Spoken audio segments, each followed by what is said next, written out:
How y'all feeling? Yeah. All right. I have the pleasure of introducing Dr. James Lindsay. An American-born author, mathematician, professional troublemaker, Dr. James Lindsay has written 6 books spanning a range of subjects including religion, the philosophy of science, and postmodern theory. Dr. Lindsay is the founder of New Discourses, an organization dedicated to shining the light of objective truth in subjective darkness. Dr. Lindsay is the co-author of Cynical Theories, How Activist Scholarship Made Everything About Race, Gender, and Identity, and Why This Harms Everybody, and is the author of his new book, Race Marxism. Dr. Lindsay has been a featured guest on Fox News, Glenn Beck, Joe Rogan, and NPR. Ladies and gentlemen, give it up for Dr. James Lindsay. See that countdown? Yeah. 7. Thank you.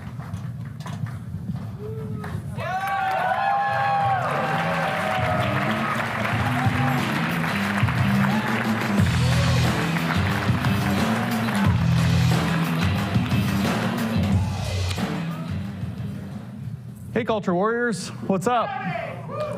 Yeah. So you guys you're Culture Warriors, whether you want to be or not, unfortunately. So I was supposed to come out here maybe and talk about, like, I don't know, CRT or something. Boring. I'm going to talk to you guys instead about the UFC because we're Culture Warriors. We're warriors. We're in a fight. We didn't pick the fight, but we've got to finish the fight. This is just a simple nature of reality in this time that we find ourselves in. So when I was roughly your age, the UFC became a thing. Now everybody now knows, well, that's where people go to fight, and there's the octagon, and everybody beats each other's heads in and all that stuff. And there's all these rules and weight classes and all this fake stuff that wasn't the way back when I was in the 90s, when I was a kid. And what was going on back then, there were no rules, there's no weight classes, people are going crazy. This little tiny Brazilian guy, we'll come back to him, Royce Gracie, is beating up these huge gorillas of men. These big taekwondo and karate masters are going into the octagon and just getting wrecked. And all of a sudden we saw through a veil. We thought, well, black belt, that's it. That's the pinnacle of fighting. And it turns out that we saw that that's not quite right. It turns out that your kata doesn't win a fight. And that sounds like it's kind of ridiculous for me to bring up, but we're going to come back to this because if we're going to be culture warriors and we're going to finish a fight that we didn't start, which is what they call the culture war, we have to understand it, we have to know what it is, but we also have to know principles of fighting. If I were to get up here and I had my black belt or whatever and I taught you your kata, you would not know how to win a fight. That's what the UFC taught us. You won't know how to win a fight. You have to learn principles of engagement. You have to learn how to fight, not some predetermined form. So if you say, somebody at my school said blah, blah, blah, what do I say back? Well, they're going to figure out the trick even if I had the right answer really quickly, and they're going to be able to beat you on the next turn. You don't need a recipe. You don't need a formula. You've got to learn some principles of engagement. But to understand that, we also have to understand the battleground that we're in. So this thing that we all talk about, we've talked about for years, called the culture war, is not exactly a culture war. It's only a culture war because people said no. It is in fact, and if you're historically literate, this is going to be a little bit scary for you. We're going to start with some historical orientation to what we're dealing with. It is a cultural revolution. Just like happened in China under Mao Zedong in the 1960s through the 1970s. Just like happened under China in the 1950s before that, although it wasn't technically a cultural revolution yet, when he was building the socialist centralized democracy that they called the People's Republic of China. This is what we find ourselves in. We find ourselves being visited from our enemies to the left with a cultural revolution that people have said, no more, we're not doing this. So it turned into a culture war. And that's what you are actually enmeshed in and embroiled in. So let me give you some historical context, because unfortunately, in the United States of America, you've probably heard, I'm supposed to talk about CRT, so let me make a CRT reference. You've probably heard that we have whitewashed education. Our education is blah, blah, blah, something whitewashed, something blah, blah, blah, that we don't teach about the true history of slavery and Jim Crow and segregation and all of these terrible things. And we whitewash our history to lionize people like Thomas Jefferson and who held slaves, and we ignore the ugly parts of history, and we don't pay attention to the 1619 Project, which is the true founding of America as a slavery-based society, yada, yada, yada. You've heard all this for a while now. Well, those things turn out to be distortions and lies, right? So we don't have whitewashed education, we have red-washed education. Communists, and I mean this, communists and critical theorists who are their kind of Western descendants have been in charge of our education system since 1992 at least.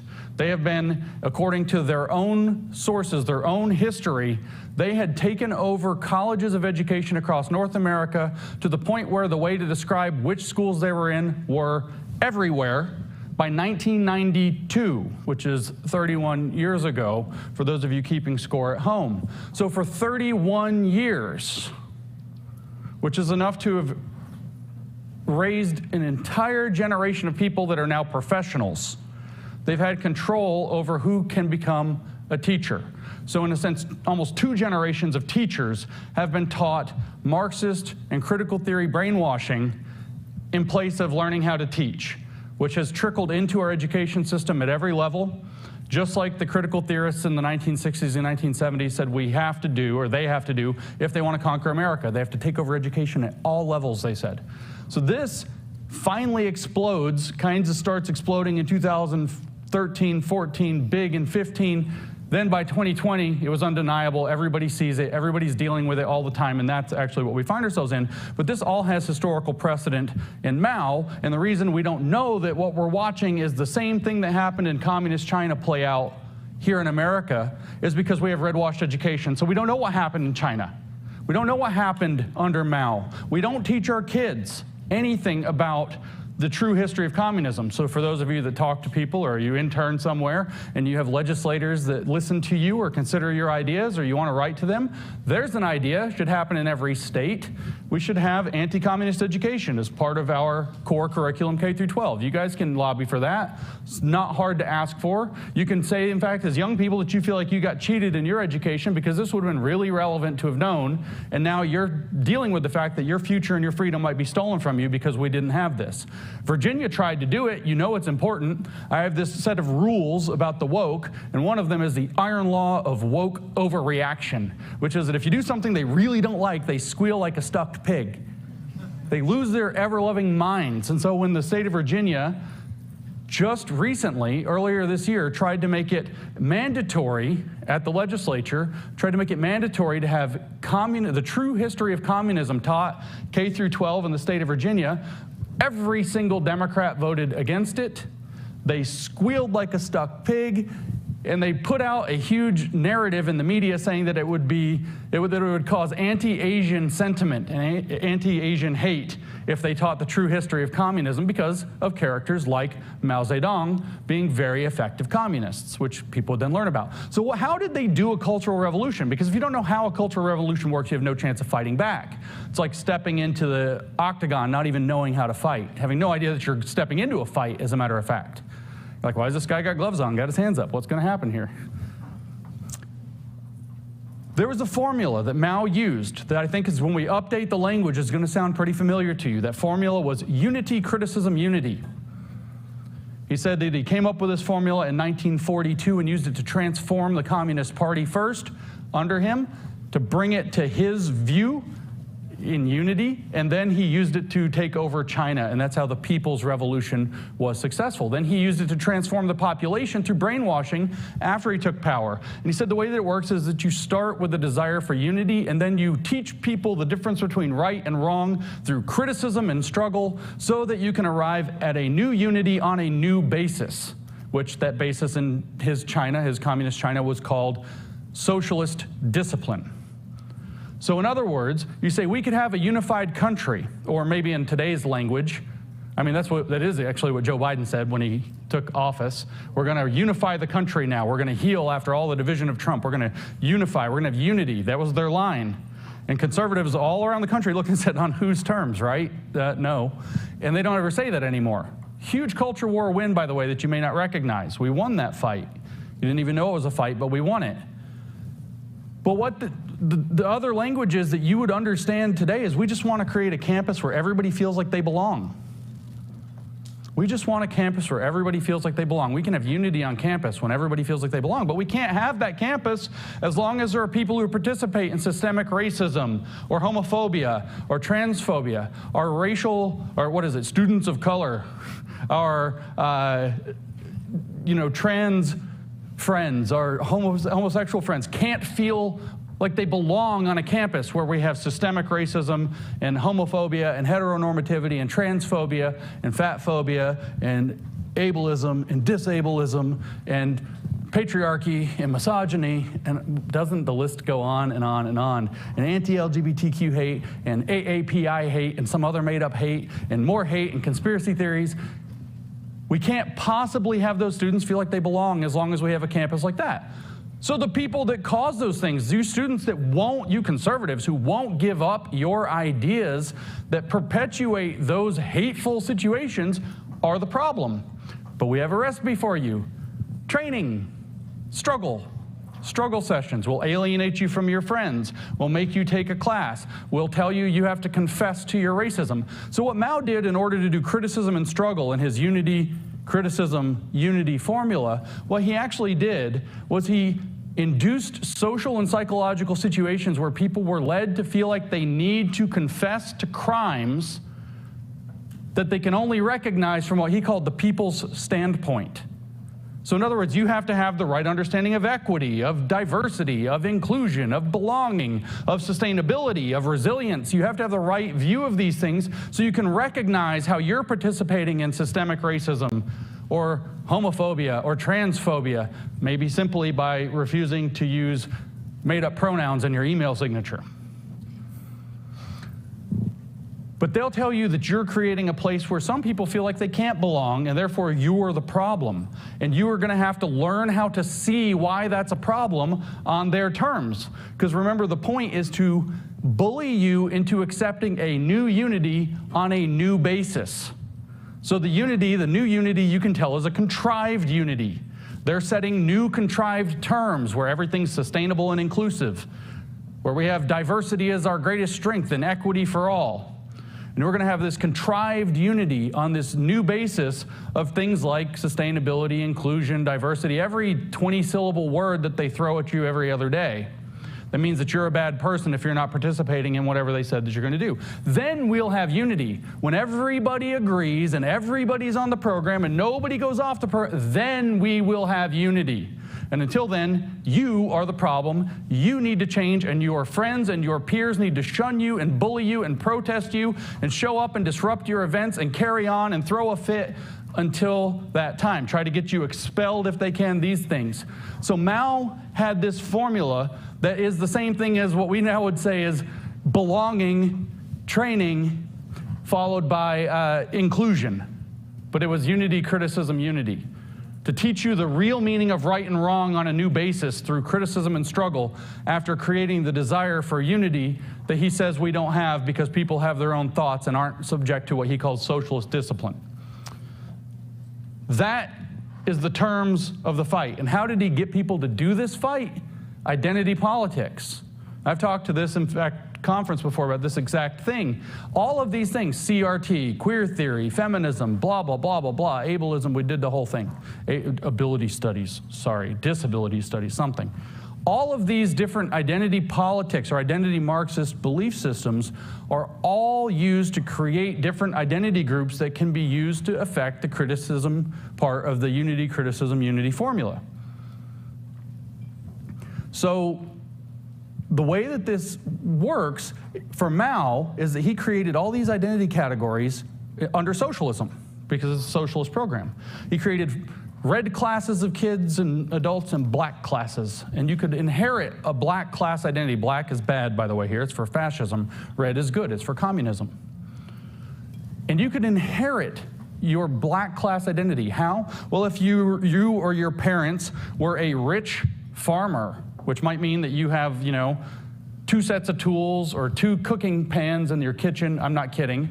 Or, a little bit of land would make you a landlord. So rich farmer or landlord, that's black class. That's not okay. Or you could be a counter-revolutionary. You could be against his socialist program. That's black class. Enemies of the people is what black class people were. When you go to the doctor, when you would go to any government thing, you go to the bank, you'd have to fill in your class designation on a bubble. Are you red class or black class? Well, these are counter-revolutionary would make you black, rich would make you black, holding land would make you black, bad influence or bad element, which is pretty vague and arbitrary. It sounds like anybody they don't like gets to be stuck in a black class.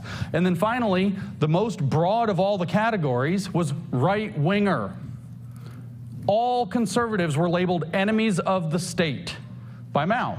On the other hand, he created these categories that are red categories, the communist ones, and that's the laborer, they swing a hammer, that's the peasant, they swing a sickle, so you have your communism. But then it was revolutionary soldiers, revolutionary cadres, which are the people that are like the leadership, and revolutionary martyrs and their children, people who died for their cause of the socialist revolution. And so what he did was he said that those are the people, red class people, black class enemies of the people, and he taught hate across that line.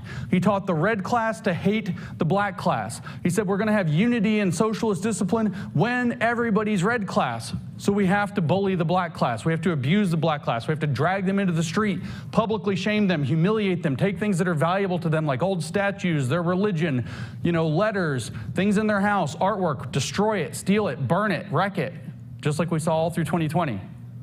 With our founding fathers, with our churches, with our small businesses. Anything that let the black class persist had to be taken in the name of land reform, and the red class would do it. So you got treated as a full citizen. In fact, Mao said in a lecture he gave in 1957 that the enemies of the people are like they don't have a soul, and that the dictatorship of the people applies to them, but it does not apply to the people. So the red class get treated as democratic citizens under socialist discipline. People who keep the new unity on the new basis get treated as citizens, and everybody else gets treated as enemies. He said to not have correct political opinions is like not having a soul, to justify the full dehumanization of those people who were considered non-people. And this might ring a little true for you, but what he was doing was creating a pressure pump to make people who were categorized as black desire to become red, and people who were categorized as red do anything and everything they could to keep it. It wasn't permanent. One wrong word, one wrong deed came into some money, something happened, you could lose your status as red. You actually had people competing to be poor so that they could maintain their red status. How are you going to build a thriving economy that way? You aren't. You had people ratting each other out, bullying and harassing people, finding things to destroy, changing their names. You can't refer to them by their dead name, their old name. You have to refer to them by their new revolutionary name. Changing the names of streets in order to get into and stay in the red class. He created an identity politics pressure pump. Well, under intersectionality, we have exactly that. It's not just identity politics rooted in Marxist theory. We have an identity politics pressure pump. You can't change your race. You cannot.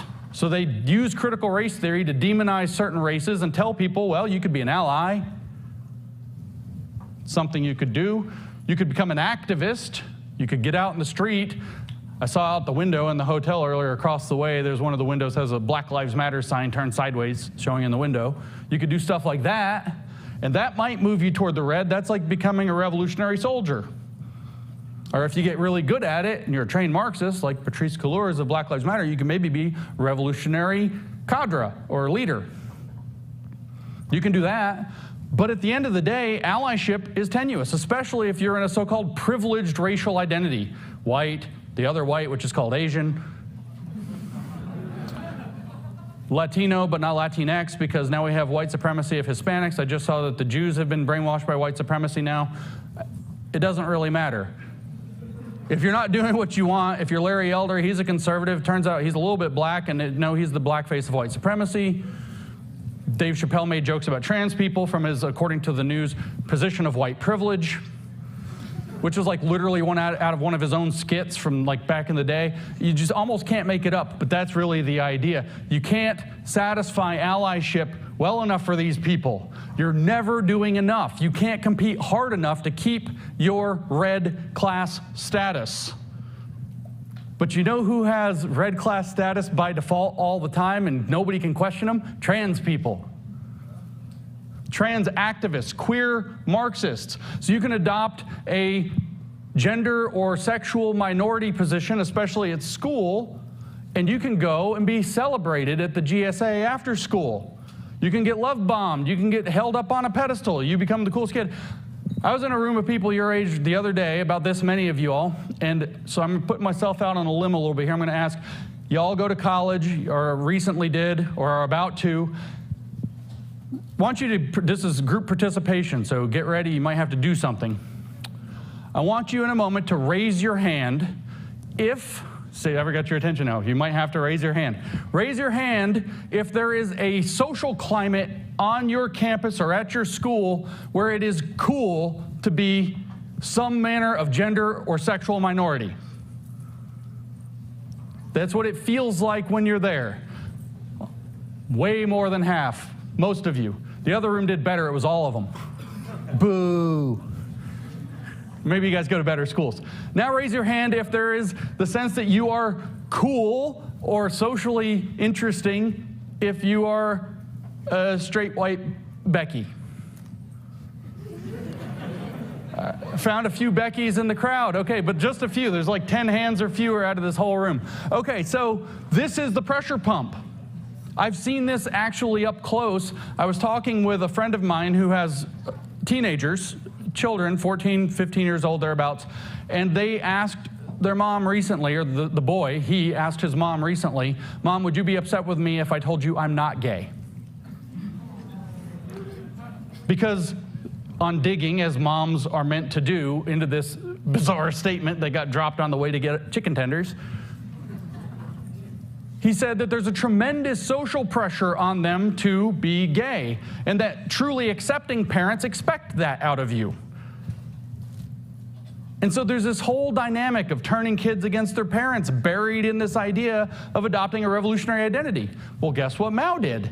Created a whole dynamic of denouncing your father, denouncing your family, adopting a new revolutionary name, cutting away from the family, cutting away from the faith, cutting away from the old culture, old ideas, old habits, old ways of thinking. Those are called the four olds. And Mao told his Red Guard to go out and smash them. Today you have a Rainbow Guard.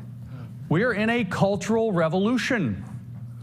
America is being visited by a cultural revolution. What Mao preached, he said, was Marxism, Leninism with Chinese characteristics. What we are facing in America, and have been now for getting close to a decade, unambiguously for the last 3 years, is a Maoist cultural revolution with American characteristics. American identity politics instead of Marxist identity politics.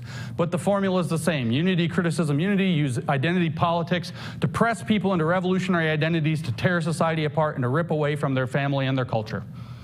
That is the fight that we're in. So how does that fight work? How do they operate? And this, I think, will feel familiar to you. What do they do? Communism, and I'm going to summarize this very simply for you, always marries truth to a lie. Sometimes they just lie, but most of the time when they lie, there's some truth buried inside. It's like they take a little bit of the truth and mix it in with a lie, so that when you look at it, they can point to the truth and confuse people. So they marry truth and a lie. This has a formal name in philosophy that the philosophers are going to get real upset that I use, but it's the dialectic. It's mixing together that which is with a little bit of that which is not to reach a synthetic understanding that incorporates both. Well, that which is reality.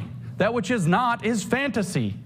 Put another way, that which we understand to be in correspondence to reality is true, and that which is not is false. And when you deliberately tell falsehoods, you're lying, so communism fuses truth and lie. So what do? So this is where we put down our kata. We're not going to do our karate kick and walk into the ring and expect to win. We've got to understand some principles for engagement. You know that we're dealing with a cultural revolution. The open question before, especially you young people in America, but all of us here in America right now is, can a cultural revolution that has started be stopped? Because it has started, can we stop it? Our conditions are much different than the conditions in China, so don't despair. We're actually doing pretty well, all things considered, I think. The tide, I think, is visibly turning. Pride Month this month was less exciting for, in many respects, if I might use that word for it, than last year's. They kind of spent some of their energy. The lie wrapped in truth is getting more visible. But I'm going to give you some kind of just broad principled advice. I don't want to give you like techniques. I could give you some techniques. I was talking about techniques a few minutes ago before I got on stage. One of those, just to tell you I can do it, is that they spin these narratives. And if you can understand that they're writing a fiction, trying to get people to believe the fiction and looking for pieces of evidence that make the fiction come true, like there's rising anti-LGBTQ hate in America. How did it get there? Elon Musk let people back on Twitter. That's how it got there. We got to control social media. So you can see the narrative. There's rising anti-LGBTQ hate. And then what do? They find the influencers who are saying things they don't want said and say, look, it's rising, it's rising. They point to protests of the drag queens and everything else happening with our children. They say, see, it's rising. All they need is one incident of violence to break out, and they say, see, it's out of control. And all of a sudden, it became true. There is rising anti-LGBTQ hate, and every low engagement, low information voter in America buys into it, just like happened when George Floyd died. And for a number of months, they have a runway to launch as many bombers into the air as they want to bomb our society with cultural warfare. That's how it works. And as long as people believe the lie, they can keep launching bombers. So what do you do about this? That's a technique. Well, I said I won't give you too many techniques. What do you do about this? Well, if you can name what's happening, if you can say, look, this is a narrative. They keep writing about this thing that I don't really see in the world like it's real. Rising anti-LGBTQ hate. Just an example. It's rising, which means you might not see it yet. Well, you can tell this is fake. And it has targets. Like who? Well, why does every article mention Elon Musk and social media? Well, you know that means they want to control social media. So it has targets. The target isn't Elon Musk, it's controlling social media. It's limiting speech. It's coming up with hate speech legislation or hate speech policy in corporations to go back to the old censorship model that got me kicked off of Twitter for saying, okay, groomer, which is funny. They don't like funny. But if you can name what's happening, lay out the narrative and say, this is the narrative, they want people to buy it, this is what its objective is. You can call it like Operation LGBTQ hate or something. You name it like an operation, like Operation Mockingbird, Operation MKUltra, something like that. It gives people actually a way to see that it's contrived and that it's going to get weaponized against them. But more importantly than that, you need principles, not techniques. You need principles. And the first and most important principle, if the general idea is that they marry truth and a lie, is that you've probably heard you need to tell the truth. You need to speak the truth. It's not it. It's not enough. Getting biblical on you up here. You have to love the truth. You have to love the truth. You have to care about the truth like you love it. You have to care about the truth like it matters. You have to care about the truth very deeply and stand up for it like you would somebody you love. If you love somebody and they're being insulted, you'll stand up for them. When you see the truth being mixed with a lie, you will stand up for it. You have to love the truth. The truth is a funny thing, guys. The truth is a funny thing. The truth, you've heard before, build your castles on rock, not on sand, right? The truth is like rock. It's true for everybody. The truth is actually the truth. It's true for everybody. No amount of lies change the truth. So you can count on the truth. You can rely on the truth, and you can love the truth like you would love something you can rely on at all times. The truth cannot, by definition, let you down. So you can build on the truth. But on the other hand, if you are deceived, or you are deceiving yourself, or if you are lying and deceiving others, the truth will cut you down. So you better fear the truth in addition to loving the truth. You better fear the truth. Love the truth and fear the truth. You think you're afraid of the social repercussions of speaking up or standing up for the truth? You don't know what to be afraid of. Because reality bats last, and reality is the thing you run into when your beliefs are false.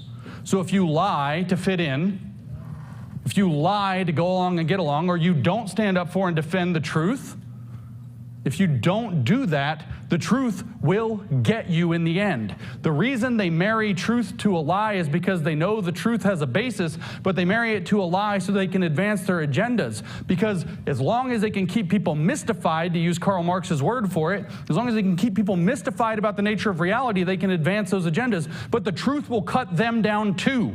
That's why you can tell that they hate the truth and mix it with a lie to sell their poison. You have to love the truth and you have to fear the truth. Let me tell you right now, if you believe something false that is consequential, reality will prove you out eventually. If I believe, for example, that I can just dash off this stage and not trip over that thing, I'm going to land on my face. If I believe that if I jump off the roof of this building, I'll be okay because Superman visited me in a dream last night, I'm going to find out that that's not true. The truth will level everything. It is a powerful weapon. It is dangerous, but you have to build upon it. So it's also a place of security. So you have to love the truth, you have to fear the truth, and you have to hate deception. So you have to do those techniques like calling out the narratives to expose the deception. It's absolutely crucial. Love the truth, fear the truth, hate deception. Doesn't that sound kind of biblical? Should. You should love the truth with all your heart and all your mind and all your soul and all your strength. And you should treat your neighbor as you treat yourself. Hate being deceived, will hate deception. Protect them from it. These principles are key. They are foundational. This is how you stop a cultural revolution. But I'm going to give you one more rule, and then I'll open up for questions. One more rule, and I call this the Daniel Penny rule. Raise your hand if you know who Daniel Penny is. A few of you, okay. More of you need to know who Daniel Penny is. Daniel Penny is the guy that was in New York City on the subway that had this lunatic threatening the whole subway, and he puts the guy in a chokehold and subdues him, and unfortunately the guy dies sometime later. Now do you know who Daniel Penny is? Raise your hand if you know that story. All right, and so what did everybody in the universe say after that? Well, nobody's going to defend people on the subway now. Protect yourself. Save yourself. Don't be the hero. You'll get arrested. Let me tell you, if you want to stop a cultural revolution, if you want to get in this fight, you have to love the truth, you have to fear the truth, you have to hate deception, and hating deception and loving the truth means you have to do the right thing, especially when it's hard. You have to, if I don't do this, I might lose my grade. Do it. If I don't do this, I'm going to whatever. You have to do it. I might lose my job. I might get in trouble with my teacher. I might get a D. You have to do the right thing. The harder they make it for you to do the right thing, the more important it is for you to do the right thing. We need a world full of Daniel Pennies and a world as free from cowardice as possible. So, thank you, yes.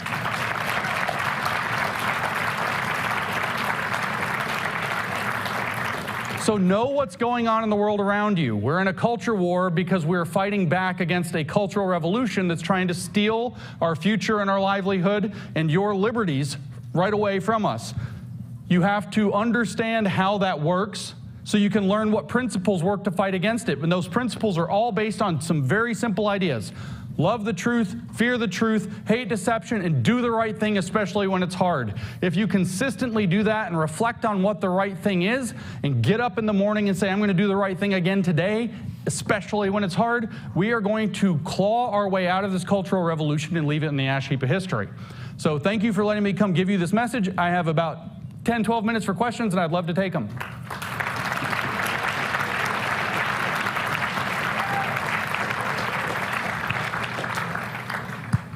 All right, we're ready to start our Q&A section once again.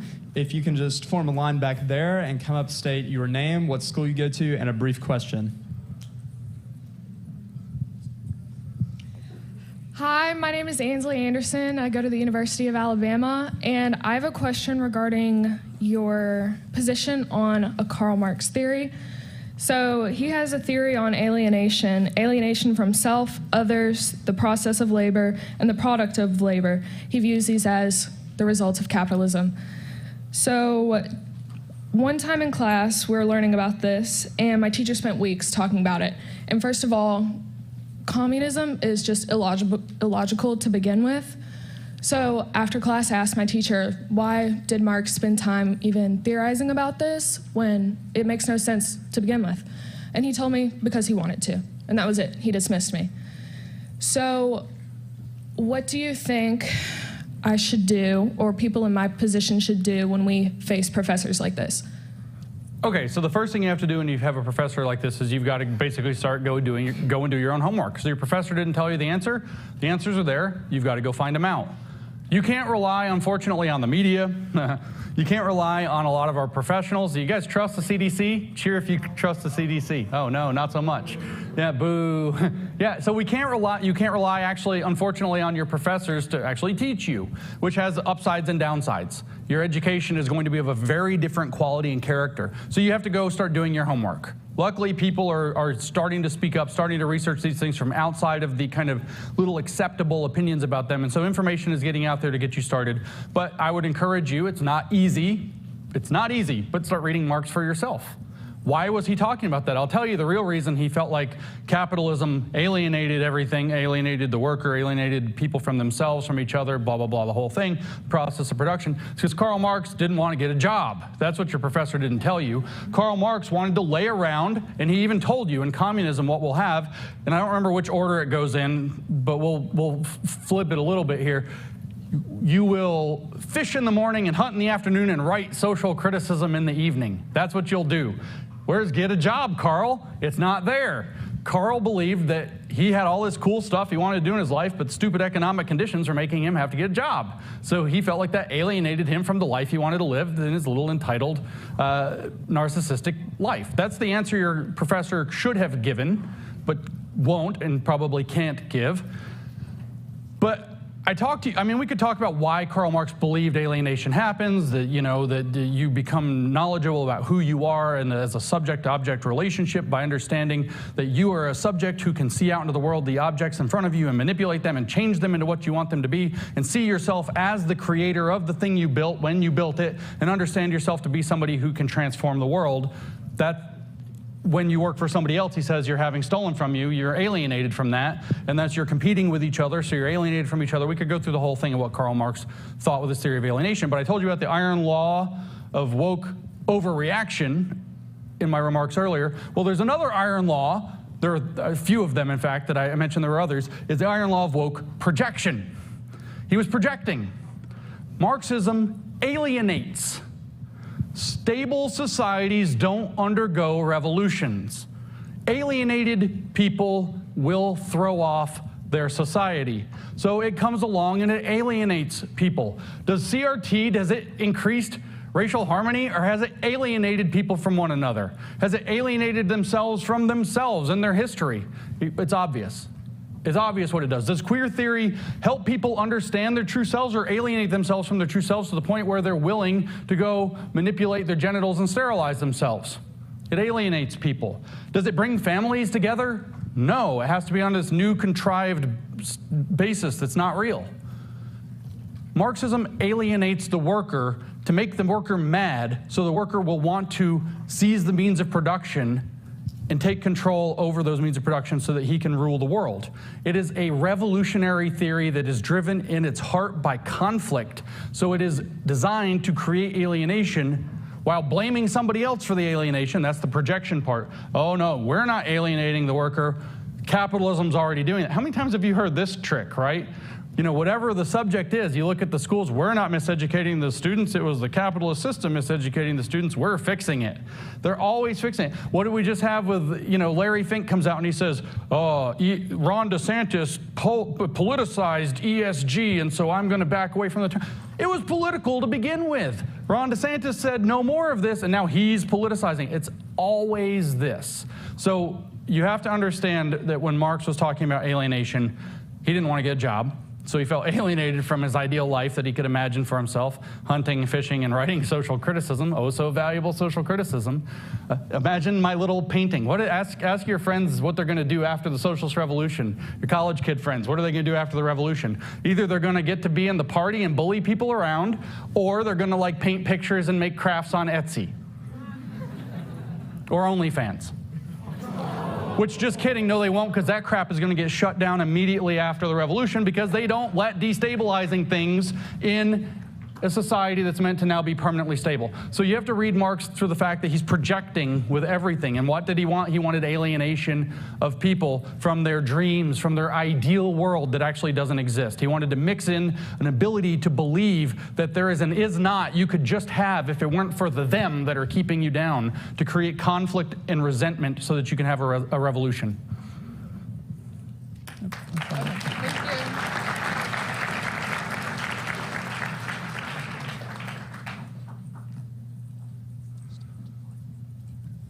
Hi, Dr. Lindsay. My name's Natalie Eaton. I go to Liberty University. My question is, where are you getting these morals that you have since you believe in evolution? Like, why do you care if people are on OnlyFans? And then why do you care if people are LGBTQ? Well, as it turns out, I believe in consequences. I believe that reality does bet last. I do believe that the truth matters. I do believe that there are truths about human beings that are what it means to be human. What do I mean? For example, because you give a face like, no, you believe in evolution, so everything's an accident. That's not what I believe whatsoever. Can you tell the difference between any given human being and a chimpanzee? Yes, no problem, right? Can you tell the difference between any given human being and a banana? Yes. What does that mean? It means that there's a constrained set of qualities and conditions for what it means to be human. And there are better and worse ways to live under that set of constrained conditions. In other words, there are ways to optimize the function of being a human. So where do my morals come from? My morals come from evaluating in my experience, through my reading of other people's experiences, through the wisdom traditions of the world, including Christianity very profoundly, what it is that gives people a successful path through life and what it is that gives people an unsuccessful path through life. And that ties into what it means to live socially with one another. I don't think that if there's only one person on the earth, then OnlyFans is really that big of a deal. You can have your OnlyFans for yourself, I guess. But it is that big of a deal in terms of what it does and the impacts it has on people broadly in society. So I get my morals from weighing out what it means to be human, which means to live in societies with one another, and rooting that down into seeing what happens. What happens when we take paths that are right? What happens when we take paths that are wrong? I can read the Old Testament and see a group of people who decided lots of times to decide to deviate away from the truth, to deviate away from what had been given to them, whether it's the law through the Old Testament or whatever, and then all this calamity comes on them, and then somebody comes along as a prophet and says, hey, you chuckleheads, get back on the program, and they usually don't treat the prophet very good, and then more calamity comes, and then all of a sudden they kind of get back on the program and things go better. So you have this long document, hundreds of thousands of words long in the Old Testament, of a people who did better and did worse by what it means to be human, whether you think that is a creation in the sense of the Imago Dei, or you think of that through whatever it is that led us to be human as we are, through evolutionary processes or whatever. And there are clearly better and worse ways to do this. I think the Bible is an excellent chronicle of a people that did a lot of better and worse at different times with different results that we can learn from. That's a wisdom tradition. So I get my morals from the fact that I'm human, and that being human means something, and it's not arbitrary whatsoever, and that as I have been harmed, I know that harm is possible, and as I have sometimes been helped, I know that help is possible, and that's basically it. It's not transcendent for me in that sense, but it's beyond any individual for certain. It's the best I got for you.